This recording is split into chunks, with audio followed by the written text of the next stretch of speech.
Muhtasari wa mambo muhimu kutoka The Richest Man in Babylon.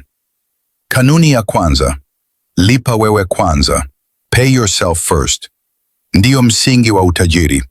Kitabu kinafundisha, weka akiba ya angalau 10% ya kila kipato chako kabla ya kugusa chochote kingine. Hii 10% ni mbegu ya utajiri. Ukiwa huwezi kujiwekea akiba, pesa itakukimbia maisha yako yote. 2. Kanuni ya pili: dhibiti matumizi yako. Usione kama unahitaji pesa zaidi, unahitaji nidhamu zaidi. Watu wengi hufilisika kwa sababu ya matumizi ya lazima, ambayo kwa kweli si lazima. Kitabu kinakwambia, baadhi ya vitu unavyodhani lazima, si lazima, ni tamaa tu.